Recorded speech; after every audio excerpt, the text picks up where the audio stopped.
subsection.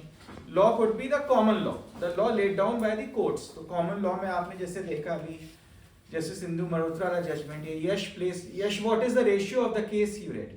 मैं चला गया था इसलिए I don't know. प्रभा त्यागी क्या कह रहा है? So it's stated that the aggrieved person does not necessarily have to be residing one second. Yeah, you're right. Go on. The place where the alleged act has been committed.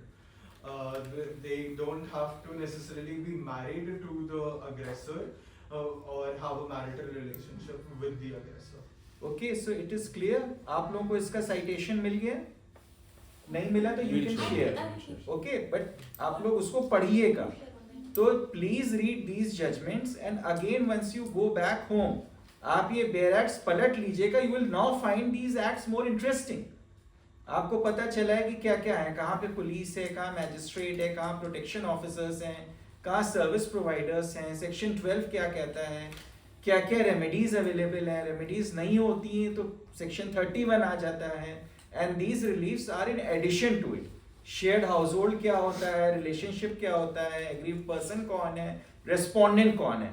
Okay, सो अब आप जाके पढ़ेंगे, you will remember it for the entire life इंशाल्लाह. Now this was just one aspect कि भाई ये law है, ये स्टैट्यूटरी प्रोविजन इसके और ये सुप्रीम कोर्ट के कुछ इंपॉर्टेंट जजमेंट्स हैं. अब हम सब में से अगर किसी को सही नॉलेज है कि actually what is the reality, so that is the आली टीम बिफोर यू. सो आज का जो डिस्कशन है वो सिर्फ लॉ तक लिमिटेड नहीं है, ग्राउंड पे क्या हो रहा है. The people, you know, have you seen Aali's website? Just open up Ali's website and see how many people they have helped. Just see before I trouble them with sharing their experiences. Just quickly open up AALI, Association for Advocacy and Legal Initiative website. Just see the first page only. How many states they are working in, how many cases they have handled, how many lives they have touched. Just see it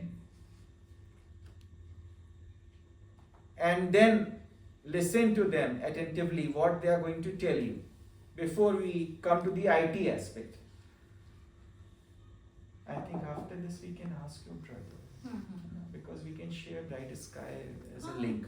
We can share that. No, it's getting late. तो इसके बाद So we have 2 videos from those बस apps अगर वही दिखा from दें तो Sophia. उसको बाद में कर देंगे. हाँ. We'll ask her brother to take up. Okay. इसके बाद after Ali. Just message him next would be you. After Ali. After Ali. हाँ, after Ali. मतलब इस section. देखी वेबसाइट देखी, amazing. So let's give a round of applause to Aali and the team. So actually hats off should be to them, okay? And whom they are helping, the people who are from the weakest segment of the society, right? So now I would request all of you to share your experiences. आपके पास जो survivors आते हैं, victims आते हैं, what you have seen, what is the ground reality, whether police is helpful, whether magistrates are helpful, whether lawyers are doing their duties, where are the protection officers, sir यहाँ से आ जाएगा. all right, where are the service providers. Ali probably is among the service providers also. And please also cover up the Nirbhaya Center thing which we were discussing. मैं हट जाता हूँ यहाँ से, otherwise. Sir आप इस चेयर पे बता. हाँ सर, आप इस चेयर पे. उधर मैं स्टार्ट करती हूँ. सबसे पहले मैं थोड़ा सा 2 मिनट का ब्रीफ इंट्रोडक्शन देना चाहती हूँ आली के बारे में. आप लोगों ने पढ़ लिया बट स्टिल. तो आली जो स्टैब्लिश हुआ है, आली का पूरा नाम है association for advocacy legal initiatives and trust. So basically इसका जो स्टैब्लिशमेंट है वो 1998 में हुआ था as a case work centre. हम लोगों ने बहुत सारी रिसर्चेस की है और जो आली है वो बेसिकली एक इगैलिटेरियन सोसाइटी बनाने का उसका विजन है कि एक इगैलिटेरियन सोसाइटी बने, एक समता मूलक समाज का निर्माण हो जहाँ पे एक महिला को एक संपूर्ण मनुष्य के रूप में देखा जाए, यानी एक कंप्लीट ह्यूमन के रूप में एक वुमेन को देखा जाए. तो 1998 से लेकर के अभी तक हम लोग वुमेन एंड चाइल्ड राइट्स पे और जो भी मार्जिनलाइज कम्युनिटीज हैं इंक्लूडिंग ट्रांस, हम उनके लिए काम करते हैं. हमारी जो स्ट्रैटेजीज है वो 3 स्ट्रैटेजीज के तहत हम काम करते हैं. एक हमारी है एक्सेस टू जस्टिस, एक हमारी है एक्टिव सिटीजनशिप, दूसरी है हमारी एड्रेसिंग नॉलेज गैप. तो जो एक्सेस टू जस्टिस है उसमें हमारी केस वर्क यूनिट है, हम लोग केसेस में इंटरवेंशन करते हैं, pro bono legal aid provide करते हैं from scratch to registering FIR up to the supreme court और हाई कोर्ट, जहाँ तक भी हमारा केस जाता है। पूरा ट्रायल का प्रोसीजर हम लोग देखते हैं डिस्ट्रिक्ट कोर्ट में। अगर कोई केस हमारे पास आ रहा है जहाँ पे हमें लग रहा है FIR कराने की ज़रूरत है, तो हम सर्वाइवर के साथ जाकर के पुलिस स्टेशन में FIR भी कराते हैं। जिस तरीके की भी हेल्प उनको चाहिए होती है, लीगल एडवाइस चाहिए होता है, वो सारी चीज़ें हम प्रोवाइड करते हैं।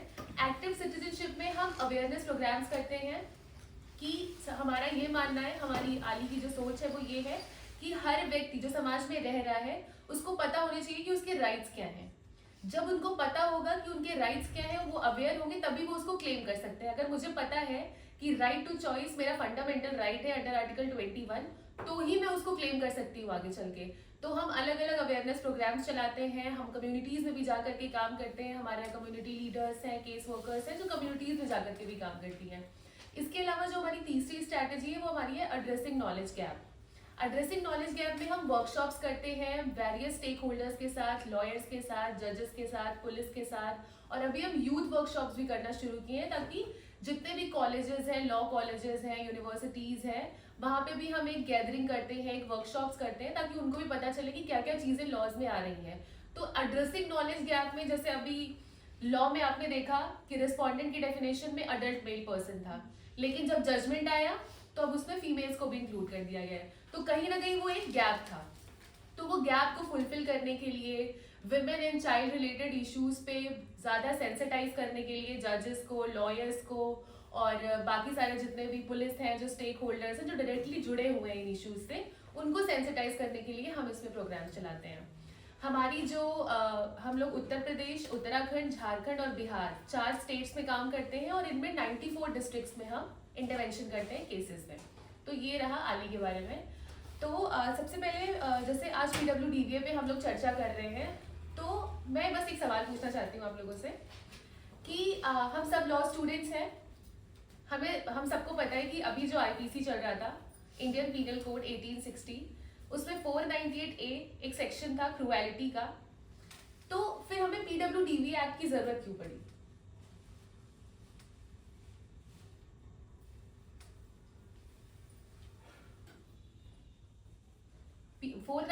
A is talking about cruelty कि अगर हस्बैंड या हस्बैंड के रिलेटिव्स अगर किसी भी तरीके की मारपीट कर रहे हैं, तो मैं जाकर के अपने हस्बैंड और रिलेटिव्स के खिलाफ क्रूएलिटी की FIR रजिस्टर करा सकती हूँ। ऐसा प्रोविजन में था।